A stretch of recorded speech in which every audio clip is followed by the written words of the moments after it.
all cylinders. Mm-hmm. But we also like to do a little recording for our subscribers, a little bonus content pre and post production. So it's kind of nice to let them get to know you and that kind of stuff. But what was the first time that you thought to write a book, and how many total do you have? I've got two. I'm working on a third. Got started after I met my wife in the UAE when I was working down there as a security contractor. And getting a visa for her was a challenge. So I went back home with her to Uzbekistan. I lived in Uzbekistan for 2 years. Not a whole lot to do there. So I just started writing down old stories. And then the 50th anniversary of the Ranger Battalion came up not too long ago, last year. And we were swapping stories. And someone said, we need to write these down because we're all getting old and they're going to be lost to time. And I said, well, hell, I got a bunch of them. But he said, well, man, publish that shit. Mm-hmm. Yeah. So I put it out. I put pictures in it and started sending it out. And the guys ate that up. They loved it. So I thought, well, I got some even better SF stories, but they were all top secret, special compartmented information. Take it to your grave. Never tell anyone. And I was looking on Facebook and I saw all these SOG guys, Project Phoenix, take it to your grave, never speak of these events. And they got their own Facebook page. So I said, well, hell. So I wrote them up, triple wrapped them, shipped it off to DOD pre-publication and said, can I talk about this? And they'd spent about 8 months arguing about it. They sent it to SOCOM, Southcom, PACOM, State Department, a couple of the other agencies. And then they said, well, it came back, but they don't agree with one another on what's classified and what's not. So we sent it out again. And then the second time it came back 2 months later, it was, what the hell? It's been 40 years. Who cares anyway? But do not use that 3-letter acronym. Use this 3-letter acronym again. I said, well, I've never heard of that. No one else has either. Yeah, but if you want to talk about it, you're going to have to use those 3 letters. All right. So I did. And then I found out from a buddy who's still on active duty now that they changed their mind on that. Now they're using the 3-letter acronym that I was not allowed to use in the book. So what the hell? We don't care. Good. Oh, it's always something. Isn't it something? It's, you send it up, you try to do the right thing. Yeah. You go, hey, DOD, just take a look. Tell me yes, no, redact, whatever. And then you've got all these different agencies can't agree what's classified and what's not. It should be pretty clear cut what's classified and what's not. But yeah. So Chris, what do you do right now? Are you just retired and you're an author now? Or is there a company that you would like us to mention as what you're currently doing? Not really. Okay. Supposedly I'm a senior consultant. Last time they sent me out, it was to the River Delta in Nigeria. So I'm not doing that much anymore. I'm getting a little bit old climbing the sides of ships. Either writing some good books, enjoying yourself. Okay. Mm-hmm.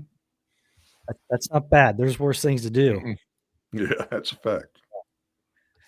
Okay, we're going to lose comms for a second, and we're going to do our intros, and then we'll bring you in. Okay, buddy? Sounds good. All right, pal. Did you get anything to eat while we were? Oh, yeah. Yeah, I did too. Jam me some hard-boiled eggs. Ramp up that protein, man. Oh, delicious. All right. Are you ready to go, pal? Let's do it. All right.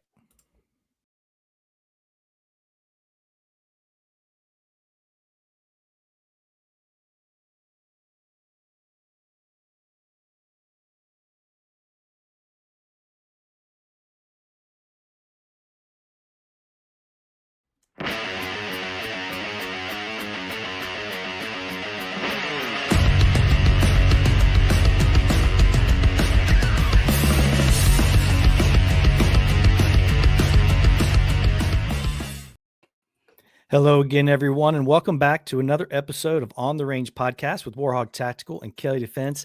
I am Mark Kelley from KelleyDefense.com, and joined with me, as always, is my co-host and friend from warhog.com, Rick Hogg. How's it going today, buddy? Man, Mark, it's going great. Want to thank you, the viewer listener, for giving us your most precious commodity, your time to tune in. Guys, we couldn't do without you. Hey, do us a huge favor, whatever platform you're listening or viewing this on, hit that like button, leave us a comment, review, all that other good stuff to help us beat this big tech censorship we're all facing. Since you're out there on the interwebs, swing by warhog.com, kelleydefense.com, and the new ontherange.podcast.com. Sign up for those newsletters. Trust me, we will not inundate you with a bunch of stuff. Since you're out there, you might as well take a look at the On the Range podcast crew, like-minded individuals looking to make themselves 1% better every day. And since you're on that journey, you might as well grab yourself a copy of the Firearms Training Notebook. You want to have a plan for your firearms training for both your live and dry fire training? The Firearms Training Notebook is the way to do it. So I think that's all the housekeeping, Mark, and I'll pass it to you, man. Yeah, buddy. Wherever you are, everyone, thank you for making us part of your day. Today, we have a great guest. Chris Brewer is joining us on the show today. He is a retired Ranger Battalion NCO and Special Forces officer. He's also an author. He's got a couple of books out there, and he's working on another one. We'll get into that later. In the Shadows Between the Wars is his latest book. It just got released, and it's on Amazon. We'll put the links below. Chris, thank you very much for joining us today. How are you doing today, sir? Hey, I'm doing great. I really appreciate you having me on. Oh, it's a blast, buddy. And we're looking forward to getting into some stuff. It also mentions in your bio amazing career after the fact of military service. And we really want to get into some of that. But how are the book sales going? Because it looks very interesting to me. And we're always curious to see how, veteran authors are doing and how sales are going and some of your trials and tribulations of being an author and getting these things published. Well, one thing I've learned is that the system these days exists to enrich the people who are actually selling the books, not the people who write them. So if I make enough money to pay for what I had to give those rascals, I'll be happy. Yeah. Man, Chris, here's the thing, brother. We completely understand your frustration, right? So being self-published authors as well, especially via Amazon will rake you through the coals, man.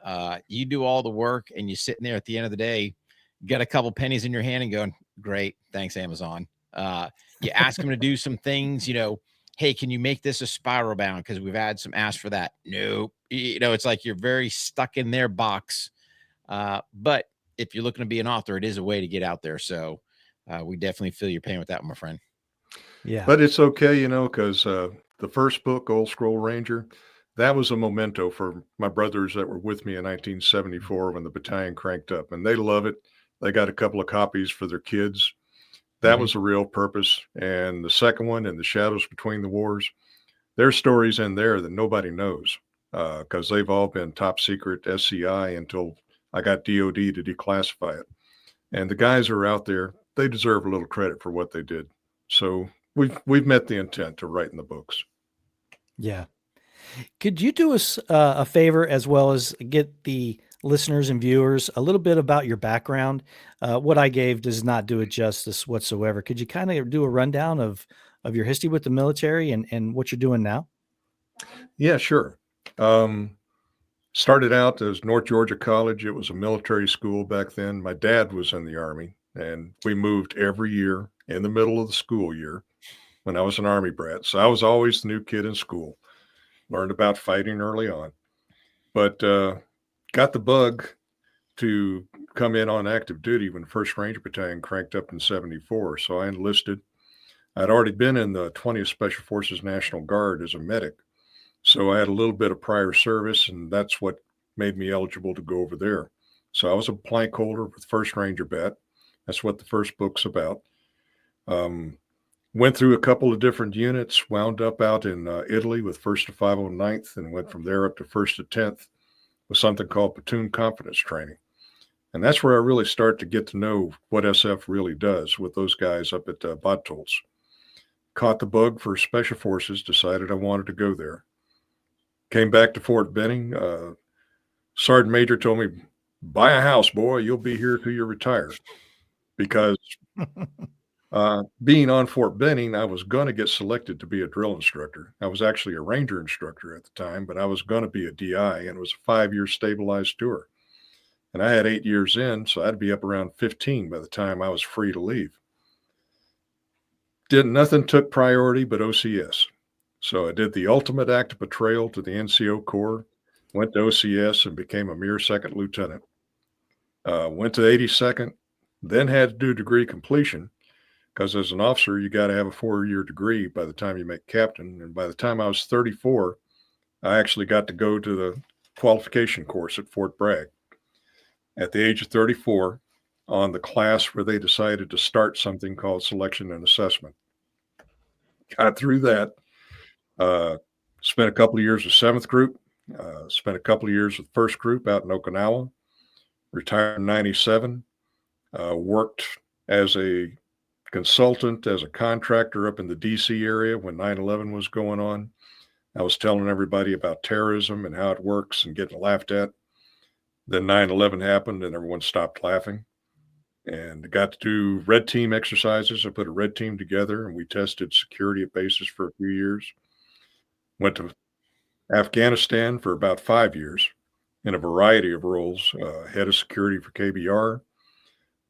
Helped them set up the first Afghan Special Forces School at Rish Kabor. Wound up down in the UAE for another 4 years as working with their special operations folks. Married a lady from Uzbekistan, went to Uzbekistan for 2 years to live there, and came on back to the States. And now I just do odd jobs. Took some guys up the New Calabar River in Nigeria, down in the River Delta, who wanted to go there. And I write books, trying to stay busy. Nice. Chris, I got to ask you, did you do any journaling when you were in? Like, how did you kind of recall all this information for your books? I kept journals on in Colombia and in Panama, but the rest of it has been largely from memory and comparing notes with some of the guys who were out there with me. Mm-hmm. And there were photos, so went through it. And there's probably some things in there that I got wrong because a lot of it is from memory. But yeah, we always try to make sure that we mention that because, Rick and I spending some time together, we just didn't do a good job of doing that either. And it's too bad. And along with that, back then it wasn't as easy to have all the photos that some of these military service members have now. Yeah. You're carrying around a video recorder and a camera in your pocket. So there were some things against us, but that we always try to mention that to people that, journaling is a good idea. So you can recall those things. Especially with some of the issues Rick and I have with remembering, it would have been very beneficial. So we always try to mention that. That's a very good idea for young people to start doing that, especially if you're a service member, being sent around the world. Yeah. Yeah. Colombia and Panama, there was a lot of history there. So I used the wonderful thing of Google to go back through and make sure I had the dates right. But most of what you're going to see in books were events that pretty much were burned into memory. Because there was some emotion, there were some things going on with that you're not going to forget those things. Mm-hmm. Yeah. Yeah. So what years were you in the 82nd? Oh, gosh, that would have been,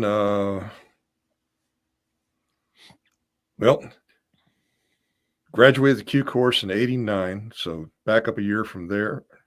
No, 88. Back up a year from there to 87, degree completion, back to 86. I would have been up there right around 83, 84. Okay. Yeah, it's a little before Rick and I got there. So just checking on that. Where are you at, Chris? 2nd 325. Okay. One of those colorful Falcons, I think. Yeah. Yeah. With right after they got back from Grenada.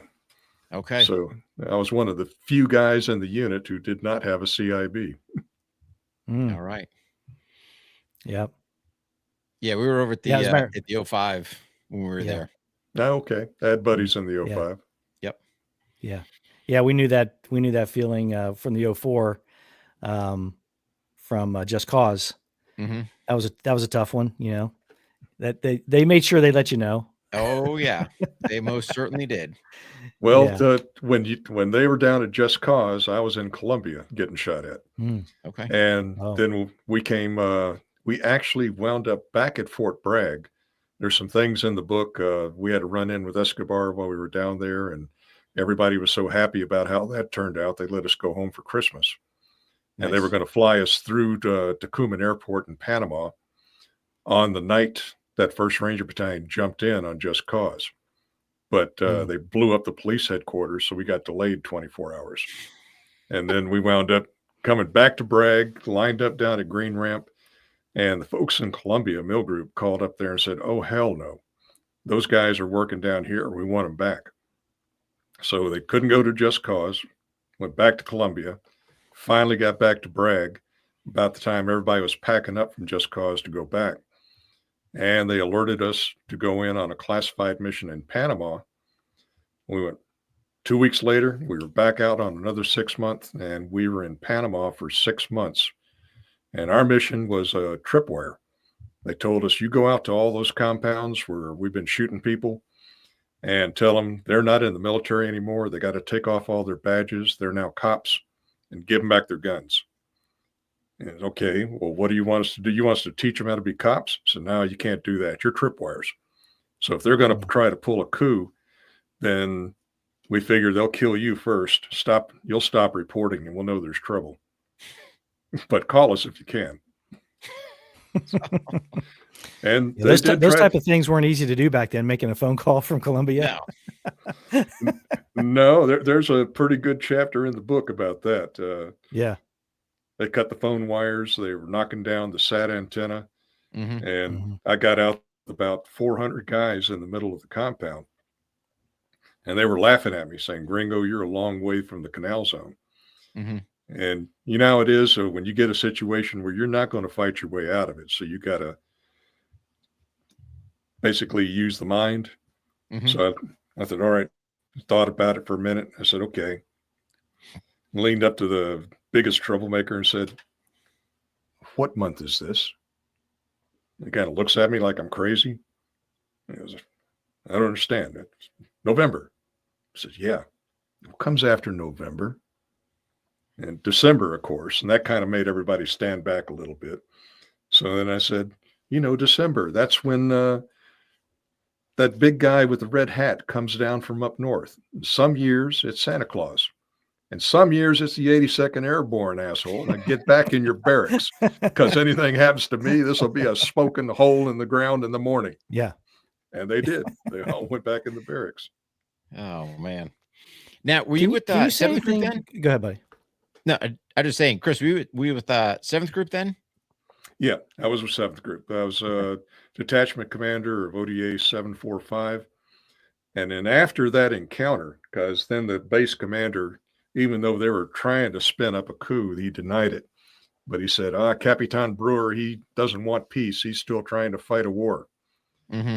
So they pulled me back in to be the XO for the company, because the company commander at that time was rotating out. They had a new CO coming in, so I was his backup. Okay. And then a couple of months after that, they did, in fact, pull a coup in Panama City. They took over the National Police headquarters.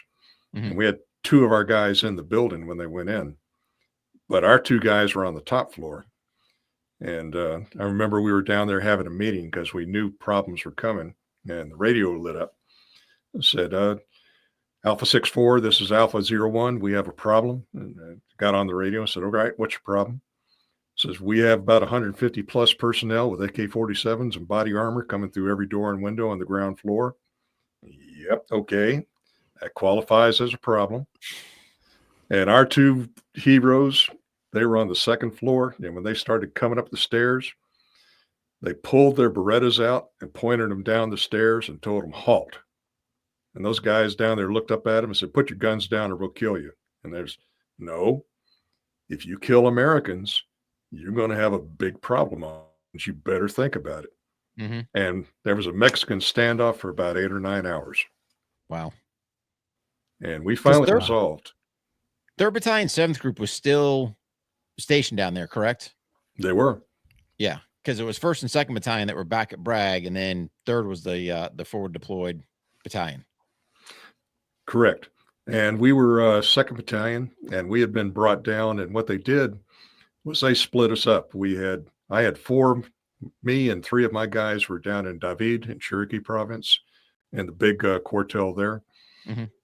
I had 2 guys in Rio Sereno. I had 4 guys out at Boca de Toros. We had people down in everywhere, all across the country, broken up in 2s and 4s. Mm-hmm. Nice. Now, you mentioned Pablo Escobar. Were you actually down there during some of those operations? And can you comment on any of that stuff? And if so, what was your mission? Yeah, that's a good story. That one's in the book too. I'd just come back from Costa Rica on a recon down there. We were going to go down and set up a training iteration for the Costa Rican police force. And I was watching TV, having a beer, and on TV, I see that presidential candidate Galan get whacked by the cartel guys right on national TV. And I chuckled to myself, said, man, somebody's going to get a phone call. And I swear to God, the phone rang. And they told us to come in, said we got a mission. President George Herbert Bush at that time had told the Colombian government that we'll back up fighting the cartels, whatever you need, but no combat troops. So the Colombians had come back, and one of the things they requested was someone to come down and set up a medical corpsman school, because their guys didn't want to go out in the jungle, because if they did, then they got wounded. They didn't have any medics at that time, and the guys would pretty much die out there without any medical care. So the mission went to 3rd Battalion, but 3rd Battalion didn't want to do it because the mission required you to send down 6 medics. So it came up to us. And in my team, I had 2 Delta medics. My Fox used to be a Delta. I was a 91B medic as a PFC when I was at 20th Group, so I knew something about it. And we figured our commo guy could do the basic first aid classes, and the team sergeant, he could do the train, actually set up the school. So we got the mission, and we all spoke Spanish. But since we were SF, we couldn't go down as combat troops. So we were reassigned to the Security Assistance Training Management Office, SATMO. Mm-hmm. Yep. So we stopped being SF and we started being support personnel. And we flew down in civilian clothes. And we set up the school. We were running that. But while we were there, we got a phone call from the mill group one day. And funny thing about it at that time, the reason that they sent us instead of the usual logistics folks was there were attacks and bombings going off in Bogota every day. And no one really knew who was compromised in the Colombian military. So they figured the usual doctors and medics wouldn't survive in that environment. So that's why they moved us over clandestinely and to send us down as something other than what we were, because figured we could survive. They dropped us off in South Bogota in a quartel down in San Cristobal. And we needed to get back up to the embassy every so often, if nothing else, just to cash a check. But they would not provide us a vehicle. I mean, you're running the gauntlet going through the city. So basically, to get out of there and go anywhere, we had to walk down off the mountain through the barrios. And you'd see some dead bodies there every once in a while, but if you had your wits about you and you were careful, you could make it down to the major roads. Taxis wouldn't come down there, but for some reason the buses did. Mm-hmm. So we'd catch a bus up to Simon Bolivar Plaza, and we could get a cab from there.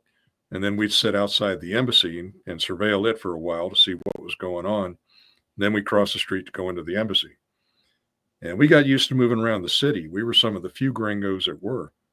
So they gave us a call because Escobar had called them at Mill Group and said, you have a U.S. Air Force radar set that is operating in my valley that is picking up my aircraft that are taking off and guiding in the Colombian jets and your fighter jets as we're trying to make it to Miami. And if you don't shut off that radar, I'm going to come in and kill all the gringos.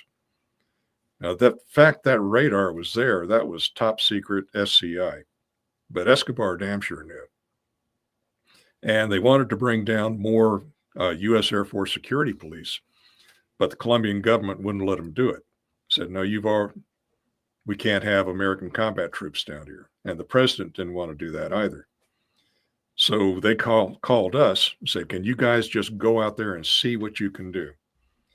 So we said, yeah, sure. We had our camis were sterile. We didn't have patches or name tapes on them. So we put those in some day packs, got the M5 bag, and we hitchhiked on up to the mill group. They put us on a Colombian general's aircraft and flew us on down into that airbase. And when we got there, there was one U.S. Air Force security policeman there and the commander and 4 techs that were running that. So we got out, took a look around, did our reconnaissance, figured out some of the cabos, the corporals that were up on the hill with the troops that were supposed to be guarding the place. It wasn't hard to figure out that they weren't on our team. And then we turned over to the security policeman and said, man, have you got any guns? Because all we got are these Beretta pistols that mill group gave us when we flew in. And we'd already put on our camis because we figured we're not going to blend in. Blonde hair, blue eyes. We look like the Marlboro Man out there. Right. So at least we'll have our camis. If we got to run for the jungle, we got a fighting chance. And the security policeman took us to this GP large tent. It's out in the middle of the green space in between the 2 runways. And I thought that was our CP. But when we got inside, it was stacked front to rear, floor to top with crates of guns and ammo, claymore mines, you name it. And so what the hell were you doing with all this stuff? There's only 4 of you or 6 of you. I said, well, we figured we didn't know how they were equipped. We'd bring the guns down and equip the security force here, but we figured they're all compromised, so we couldn't hand anything out. So it worked for us, man. We got kitted up and we were loaded for bear. We had claymores and little chopped M60A3. We took a couple of those cases of ammo, went up on the hill, got the Colombian soldados to come out with us. We cleared 300 meters field of fire all the way around top of that hill. Because when we did our recon, the jungle came all the way up to 1 roll of concertina wire that they had right around their radar. So when we stepped over that 1 roll of concertina wire and pushed the brush back, we could see where they'd already clipped out a little tunnel through the brush all the way down the hill. When we got down through that, we looked out and we could see a finca, a farm on the other side of the fence. And there were guys down there offloading guns and Colombian Army uniforms and going into the house. So pretty good idea where they were, what was going on, and how it was going to go down. But we got 300 meters field of fire all the way down the hill. We had them dig fighting positions for us and communication trenches between multiple fighting positions. We put the 60s up on tripods in multiple positions. And remember, it's just me and JR, my senior medic. We're the only 2 up there. And the last thing before Escobar was due to come up that night is we got the Cabo that we figured was compromised and said, look, I know you guys do your patrols every night around here, but I'm telling you, Escobar's coming tonight. Do not come up this hill tonight because I'm not going to be able to tell if it's you or them. We will kill anybody who tries to come up on this hill tonight. So they took off and we sat up there about 3 o'clock in the morning. I see 8 guys break out of the brush down at the bottom of the hill. Brand new uniforms, head on a swivel, not like the regular Colombian guys we'd seen walking around with their rifles slung over their shoulder. And they walked right up to the base of the hill, and that Cabo pops up out of the brush and stops them, and he's talking to them, pointing up the hill. They turned around and went back. And then the next day, Escobar calls back to the base and says, the hell with you. I don't care about your radar or your Green Berets. And that was it. And then everybody was, great job. Hooray. You saved the day. You did everything. Not a shot fired. You can come on back to Bogota now. And I said, all right. Well, when's the airplane coming? I said, well, the general's very busy and he needs that airplane, but your Green Berets, you can get back here on your own, right? So we had to get through the valley where Escobar and his guys controlled it. And we had just punked him and made him stand down. 2 Marlboro men, blonde hair, blue eyes, 6 foot tall. And we're thinking about it. And the only thing we could come up with, there was a bus that ran through that little ville every day. So I called back to Mill Group and said, look, man, there are no rental cars. Nobody here is going to drive us on that route up through there. It's too far to walk. We'll be 4 days trying to get out through the jungle if we even make it. So we're going to go ahead and hijack a bus full of Colombian people, hold them at gunpoint to drive us back to Bogota unless you got a better option. And there was a guy that worked up there whose mother lived in that village. So they sent him down in an old beat up station wagon with one headlight out. He went to see his mother. She gave him a chicken in a cage that he put in the back of the station wagon. And we took off our camis, put back on our blue jeans and our black leather jackets, and gave him back the big guns and put our Berettas in our shoulder holster. Got in the car with him and rolled right through all their checkpoints back to Bogota. Man. Wow. I bet that was a lot of interesting times down there during those times. Yeah, it was. We spent a lot of time out on the streets getting to know the city, which helped out Mill Group too, because that gave them a sense of what was actually happening out there. At least there was nobody in the south part of Bogota. Yeah. Man, that's so how long you did that for? What, 6 months? 6 months. Okay. Nice. And then what was the next exploit after that? That was Panama. Okay. We went down to Panama. We got our in brief. There were 2 full colonels that were down there. There was the full colonel that we knew to be an SF guy, and there was the other full colonel that was his co-commander. And you can fill in the gaps yourself on what that means. Mm-hmm. But we were going to be tripwires, and they spread us out, dispersed us all over the country. And I told you about that one thing. Same thing. We'd get out and we'd walk, just talking to the people, keeping tabs of what was going on. But at that point in time, the big problem that we had there was not really the Panamanians so much. I mean, the Dignity Battalion guys did want to kill us and would if they'd have got a shot. But our biggest problem was the U.S. Army Military Intelligence Brigade, because the MI Brigade, they don't really have spooks. Military Intelligence Brigade, they analyze intelligence, signals intelligence, satellite. They have translators and interpreters, but they don't have guys that are really designed to go out covert. But they were in charge of intelligence. And we were out there all over the country. And we're talking to people walking around. So back in the rear, they're telling our boss, those guys are trying to run intel nets. That's against the law. They're not allowed to do that. That is our job. And they're trying to put us in jail. So every once in a while, we'd get a guy with a military haircut, a great big GPS watch, and a scowl on his face show up out there and start tailing us. And we made friends around there. You know, the people would come up and they'd tell me, say, hey, Capitan, there's some crazy gringo over here. I don't know what it is, but he's watching you guys. I said, yeah, I know. Just let me know if any of the Digbat guys start tailing him so he don't get hurt, okay? And we try to keep the bad guys off their back. But culminated with one day when we knew there was problems coming, because we saw some of the guys that were supposed to be police now going into their barracks carrying AK-47s. They weren't allowed to have AK-47s. And the telephone line had been cut.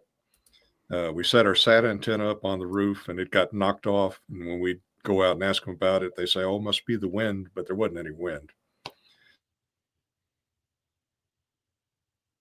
So something was definitely going on in that. And things kind of tapered off after that. But then we started to get bombings out there. And it was evident that there was still an organization out there that wanted to try and pull a coup. But nobody could really put their finger on it.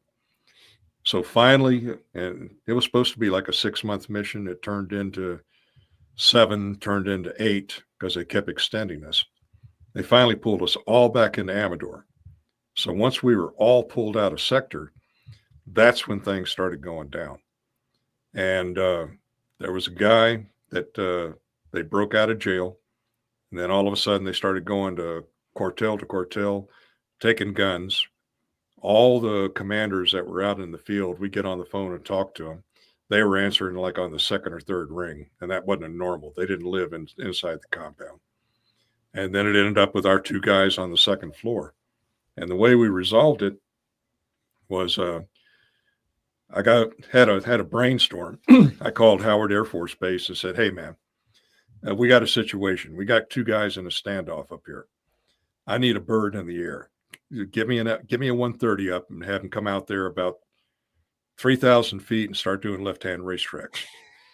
And that Desert Storm was getting ready to go at this time. And they came back and said, "We don't have any gunships. It's all slicks out here." I says, "Look, man, it's dark. They don't know that. Just get me a slick up, do left-hand racetracks low enough where they can hear it, and we'll take it from there." Mm-hmm. So they did that. And then we got the guy in charge on the phone, said, "Hey," because he was telling us, said, "Look, it's been long enough. I don't want to kill Americans, but if they don't put their guns down, I'm going to kill them both.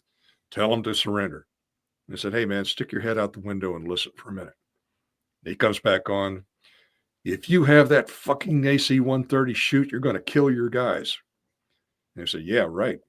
And as long as I can talk to my guys on the second floor, you get to stay alive on the ground floor." And that's when they gave up. They weren't going to get control, so they tried to do a breakout. But there was already a cordon set up by that time. So once they tried to do the breakout, 1 or 2 of them got killed, the rest surrendered. And that was it. They bagged everybody that wanted to do the coup. And things settled down after that. Man, Wow. that's good thinking right there, because you got to think it wasn't that long ago that those AC-130s were sitting there pounding Panama City. So that's very relevant to those cats. So Yeah. good on, Oh, good yeah. on you for that one. Yeah, they remembered the AC. Oh, yeah. So fast forward a little bit, you retire and you start doing some consulting. And I'm guessing a lot of that, you had mentioned that you'd spent some time over there living. I'm imagining most of that was in the Middle East. What type of consulting were you doing? Are you still doing that? Anything that you can talk about during that time period? You broke up there for 1 second there. The Oh, I'm last sorry. thing I heard, in the Middle East. Yeah, just the consulting piece after your life in the military. What was that like, and who did you speak with? Who did you deal with the most? Was it I'm guessing the State Department? They were on the list. Started Yeah. out, I was a threat options analyst for Army Materiel Command. And basically, we go around to all the sites that make the ammunition, make the armor, make the explosives, everything that the military uses. And I'd do a target folder, basically. And if I was a terrorist and I was going to make a really bad day for you guys, this is what I would do, and this is how I would do it. And most of the time, they just kind of laugh at me. I remember Natick Labs in particular. The guy listened to the brief and he said, "Well, Mr. Brewer, that's all very interesting, but do you really think that Middle East terrorists are going to come to Boston and conduct an attack in the United States?" And then 3 weeks after that, 9/11 happened with one aircraft that originated out of Boston. And I got asked to come back and give That's that right. brief again. Yeah. After that's when we started doing the red team. And I got a bunch of operators that I'd worked with, and we'd do the target folders again. But this time we'd go and we'd teach them how to recognize hostile surveillance. And it could be something as simple as there's a guy with a video camera outside the gate, and that's one of the indicators. But then you talk to the gate guards and said, "Okay, you spotted him. Now what are you going to do about it?" "Well, we're going to go arrest him."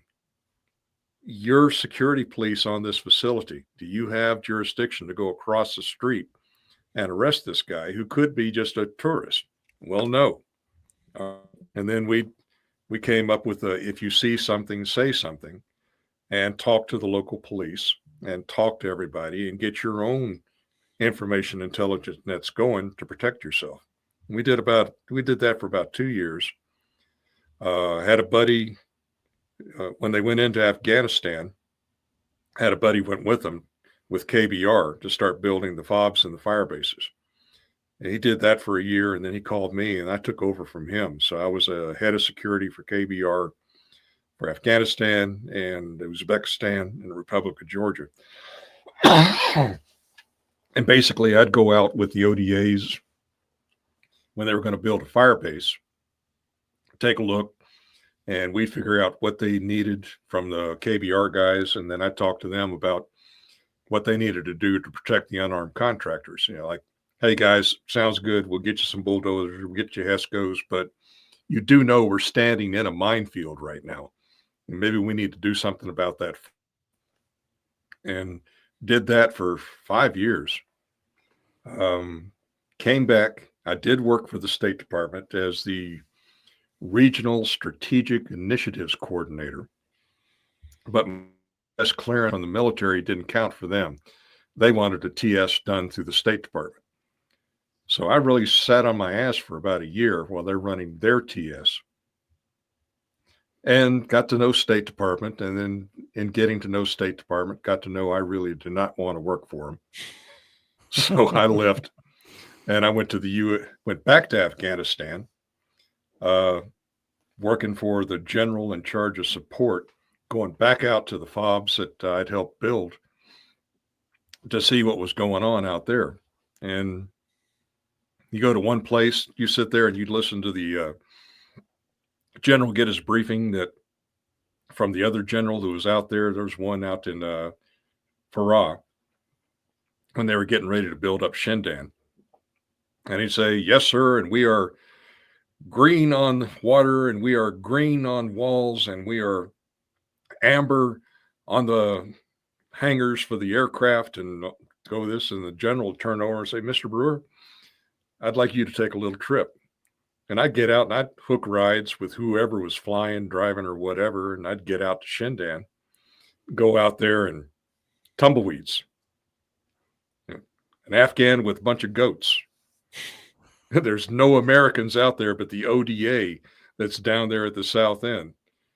And there was one Air Force captain who was out there. When I walked up, and he said, thank God you're here. No one has been here for 6 months. I've run out of money to pay my bodyguards. I'm afraid they're going to kill me. Nothing had been done. Absolutely nothing. But that general was reporting everything was good because he was 2 weeks away from rotating back to the States. And we had Blackhawks that were due to come out there next month. And there was nothing there. So I got to sit in after I briefed the general. And he said, good. I want you here for tonight's hot wash. And he let that general rattle on. He said, that's very nice, Mr. Brewer. And I threw up my slides with the Afghan with the 4 goats, right where he said all the hangars and the DFAC had been completed. Thank you, Mr. Brewer. General, you will. And the other general came back, oh, well, sir, we're due to rotate back to the States next week. I said, negative. You're not going anywhere. You've just been extended, you and your entire unit. You will. And kept them there for another couple of months till they actually got out and built what they were supposed to build. Man. Wow. Yeah. So the book's out, you're working on the audiobook. I heard you and Rick talking about that earlier. The new book, when's that due to come out? What's that going to be about if you want to give out any secrets? That's the contractor stories. And I kind of got wrapped around the axe school in Afghanistan because the politics there, quite frankly, just pissed me off. When President Biden did the withdrawal from Afghanistan, I had friends that were still there. And I was getting phone calls, and I was on the phone. I was writing white papers for some of the people in the 3-letter agencies up there. Spent about 1.5 years until I finally got the family that I was trying to help out of there, and a lot of other people through various means. I was a keyboard warrior on that, but I was making phone calls to everybody I could think of. But I have to go back and redo that and take out all the 4-letter words and other stuff I put into it and make it a bit more coherent. Yeah. There is one story of Africa that was pretty interesting. They were 3 engineers who wanted to go up the New Calabar River in the Nigerian River Delta and put in a pipe on the bottom of it. So they had heard that it might be dangerous and they wanted someone to coordinate security. So remember the old Humphrey Bogart movie, The African Queen? Mm-hmm. With that little white boat. Chuk, chuk, chuk, Yep. Yeah, that's right. Yeah. Went down there and we were on that boat going up the New Calabar River. Probably was the same boat that they used. It would not surprise me in the least. And we got into one place that no one ever went to. The guy that was at that particular oil drill site was begging someone, please come up here. So we went up that little tributary that wasn't much bigger than a 2-lane blacktop of water with mangroves on both sides. And we're going up on one side, and on the other side, there's barge with great big plastic oil reservoirs are coming. And there's these 3 guys on it, including one who's got a gold chain that's big around my arm, around his neck, and 2 gold teeth that I swear came 2 inches down the front. He looked like a terrorist Bugs Bunny. And the Nigerian Navy guys that had this one old German machine gun with a belt on it on the front. That was the only gun we had. They're whispering in my ear, those are the bad boys. And the guy up there is looking at us going, oh my God, white people. So we had that little adventure, came back out, and we wrote a report for them. This is what's going on. This is why you're losing all your oil. Other than that, I've done some other odd jobs here and there, but my 71st birthday is going to be this week. I'm getting a little bit old to climb cargo ladders and jump over walls. So, well, happy birthday to you, man. You don't look it, so hats off to you. Yeah. And I guess all your books are going to be, even the new one, it's all going to be on Amazon. Is that the best place to tell our listeners where to go? Yeah, until I figure out the code on where else to put it to where I don't have to deal with Amazon. Yeah.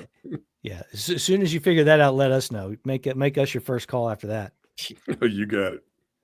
Yeah. We've yet to figure that one out because there's arguments. Hey, whether you use a publisher, you self-publish, but then again, you're going to have money spent for the publisher, but then Amazon's going to make sure if you're self-publishing, they're going to get their cut. So it's, the life of author is not an easy one. Yep. You're not going to get rich. No. Yeah. So Chris, I got one question for you, unless you had something, Mark. Nope. One question I always ask, fellow veterans to those other veterans that are getting ready to transition, if you had one piece of advice to pass off to that transitioning service member, what would it be? Oh gosh. Don't do what I did would be the first thing that I would say. I'm the poster child for the wrong way to go about it. There's actually an organization that I help advise some of the young guys coming out from the Ranger Vets, 3 Rangers, and they've set up a Ranger for life. And I can't claim credit for any of the great things those guys do. I'm just on the list of people they can talk to. Mike Hall actually is the driving force on that. But get everything that you can from the military, and they do offer a lot. Get as much education as you can, get as much preparation as you can, and figure out what you want to when you come out before you're actually out. A lot of guys just walk out the gate and go, okay, well, what happens now? And that can be a real rough road to go. But you take your last year or two and you start making plans while you still got a salary coming in. And that will do you a lot of benefit down the road. Yeah. Yeah, no, that's spot on. And that's kind of the same message we preach a lot is, whatever your purpose is, it doesn't matter, whatever you want to do. You want to go be the underwater basket weaver, go be the best underwater basket weaver you can, but prep yourself, because like you said, the day you step out is not the day to try to plan, execute. you're already a day late and $1 short. That's Yeah. fantastic advice. And for the 3 Rangers, that's just open to the regiment, correct? That's not open to everybody. I don't know. I do know their focus is the regiment. Okay. But I would assume that, if you've got a Ranger tab or any affiliation, they'd certainly welcome you. Yeah. And beyond that, for all of the guys that are from other services, look at the American Legion, look at the VFW. And no matter where you go, there's some kind of a veterans organization out there. Mhm. And get in touch with them, talk to them. If nothing else, that's a kindred spirit who's gone down the same road you're going to go down that can Yeah. give you some advice and some help. Yeah. And I do like with the 3 Rangers how they do have their mentor program. So it's like, hey, you're getting ready to do that transition. Let's partner you up with somebody, get you a mentor. So, like you said, you're not making the same mistakes. I can tell you everything what not to do during the transition. Don't follow my lead. So, Yeah. spot on, Yeah. spot on, Chris.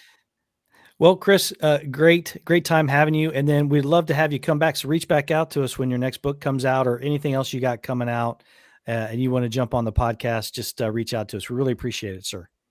And I appreciate you having me. I had fun. All right, buddy. Yeah, Stand Chris, by for a second, Chris. Don't leave. Rick's I'm sorry, I didn't mean to cut you off, buddy. No. We're just going to lose comms here in a second and close out, and then we'll get right back to you. Go ahead, buddy, if you had something. Yeah, just going to say, hey, Chris, just want to thank you for basically a lifelong of service. So hats off to you, man. Great job. Yeah, buddy. Appreciate it. Yeah, man. All right, man. Great show, Rick. Absolutely, man. Yeah. There's some stories there, and it's great to hear fellow 7th groupers and kind of catching some of that earlier history. So spot on for that one. Yeah, man. So everyone, especially the avid listeners of this content, if you love it, you need more of it, and you just can't get enough of it, go join a crew. Go to ontheRangePodcast.com, become a crew member, and you can get some exclusive content, just like what we're going to do with Chris here. That's going to be for the crew members, a lot of bonus stuff. Also, we have the North Carolina Range Day coming up on July 26th. Make sure you check that out. Go to ontheRangePodcast.com or go directly to warhog.com and you can sign up for that. It was a big hit last year. It's going to be a big hit this year. But whatever you do, make sure you check out the Firearms Training Notebook and stay on, crew members, because the show continues on the crew members page. That's where it's going to be. For the rest of you guys, don't forget, train hard, stay safe, and we'll see you on the range.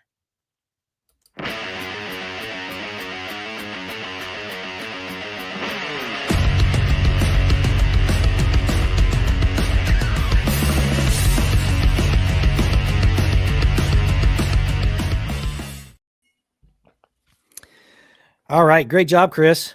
Have you done podcasts before? Yeah. Okay. One of those overpaid groups that I signed up with foolishly has been helping set these up for me. Overpaid groups.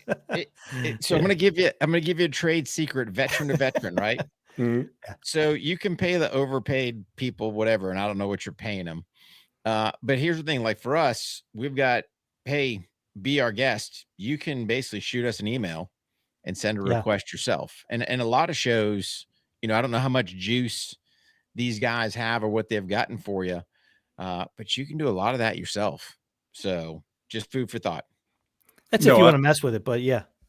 Yeah, I've been learning as I go. I've been learning a lot of things. Most of what I've been learning is I really don't need them. Yeah. I mean, 9 times out of 10, I don't know what other shows you've been on, but you can probably make contact with just about whoever.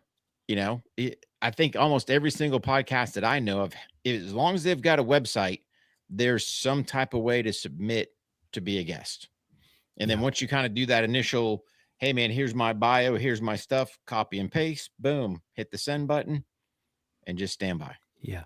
Especially if they support veterans or it's a veteran owned podcast, they're real easy to get in touch with. Just tell them who you are. Yeah. Yeah. Might save you some headache and some money. But to be honest, the group that contacted us for you was really good, really responsive.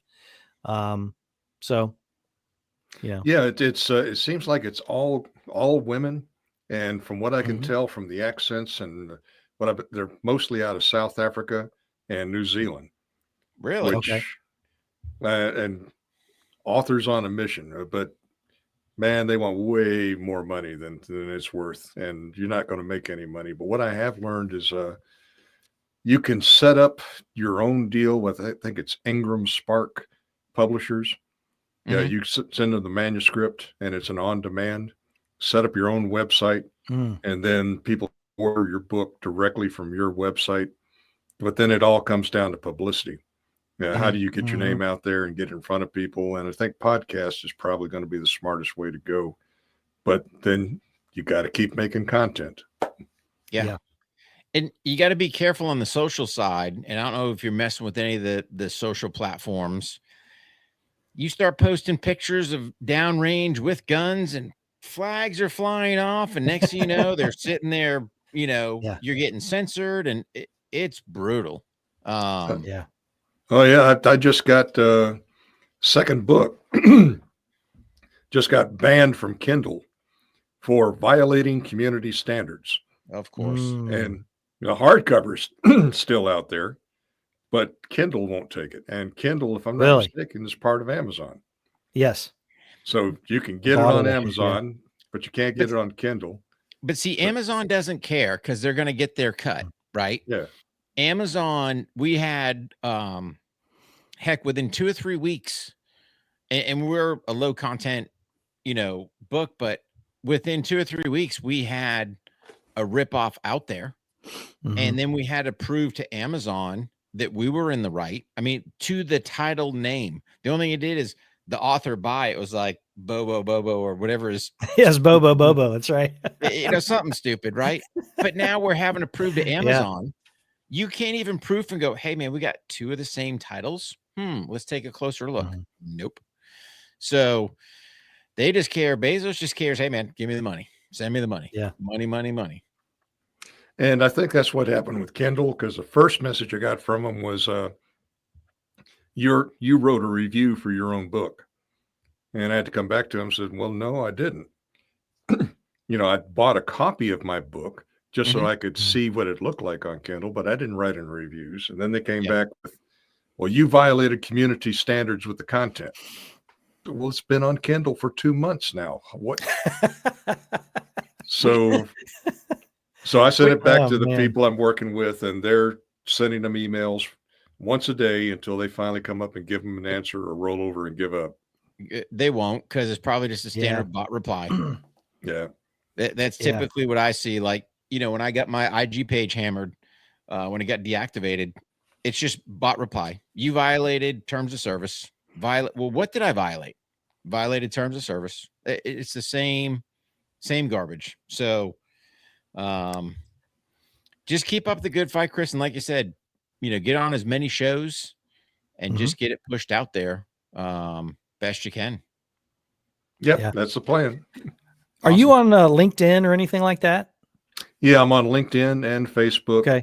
I'm on Instagram, but I don't really do much with Instagram. Okay, we'll push this out on LinkedIn. We'll cut it up in some clips of some of your content, and then we'll tag you in it so you can repost it and do whatever you want with it. Okay, appreciate it. Yeah. But this will go out probably, if not at the end of next week, the beginning of the week after that. So the second week of July at the latest. But this will definitely, we'll clip it up and you'll see it on there. We'll tag you in it. So. Okay. I appreciate it. All right, buddy. Like I said, come back whenever you want. You got our emails. I'm sure in some of those emails that those folks sent you, and just reach out to us, and you can come on anytime you want, Chris. Are you on? I really appreciate it. Chris, on LinkedIn, are you Christopher or Chris Brewer? Probably Christopher there. I used to be a consultant for Tactical Solutions International. I've got a beard in the picture. Yep. Okay. I got you. We'll make a connection so we got the right one. Okay. Well, enjoy your birthday, pal. Thank you. All right, buddy. See you, Chris. Take care. See ya. Oh, man. Good show. Yeah. Hey, just FYI, I think for the last one, you didn't press the end record button. I did. So, yeah. I think when did you do that? Huh? Did you do that just now? No. For the other show. Oh, really? And Yeah, when did you end up? Well, nothing. I just hit the end recording, and then it just all uploaded to the cloud and did all its things. I was like, dude, I'm just clicking stuff, man. Well, it's like you bailed, and I'm like, hey, man, we're still recording. I said, hang on. Yeah. It's a constant battle, man. You know, all that talk about TBI and stuff. Dude, tell me about it, man. Got me all fired up. Freaking brutal. So, crew members, hope you enjoyed that. Chris is a great guy. Had a Yeah. lot of fun meeting him, and it's funny, so all a lot of good the stories. same struggles, man. You know, Yeah. This self-publishing, it ain't easy. Mm-mm. Brutal. You know, I am interested in say, what was it called? Ingram and what was the name of that publishing? Ingram something? Yeah, but they're on demand. It's a drop shipping too. Yeah. Yeah, maybe we ought to look into them. Maybe the prices are better. Well, or maybe it's another avenue. You know, maybe they do Spirebound. You know what I mean? Well, or even if you got another, both. Yeah. I mean, to me, is as many places you can get it. You know, so yeah, you can get the book on warhog.com, kelleydefense.com. Go to Amazon. You know, granted, when we do our limited run spiral editions, those are by demand, just because we got to use, you know, a third party publication house. And but I'm always open. Hey, man, why not take a look and see? Hey, it might work better for us. Might be. Yeah. Yep. So, all right, crew members, we will see you next time. This will go out. You know, we're sitting on some content. We got some on the bookshelf. So, a lot of stuff coming out. So, go check out the crew NC Range Day. Don't miss that. Don't miss it. And I know Jeremy said, I didn't make that promo. I was like, dude, did you see that? He was upset that he wasn't on the promo. He's in there. It's just the special effects and all the high production stuff. It's kind of hard to pick up, but he's in there. Jeremy, we'll make sure we get you a candid promo for this one. Yeah. Yep. Yeah. You know what? We will. Pistol Pete's all over that because Pistol Pete loves the camera. Well, but we'll get Jeremy in. It was Pistol Pete's kind of going away as well. Right. So yeah. I guess we'll tell Jeremy, hey man, you going away? He'd be like, no camera for you. Love that guy. All right, members, see you later. I'm going to hit end this time, buddy. All right. I like it, pal.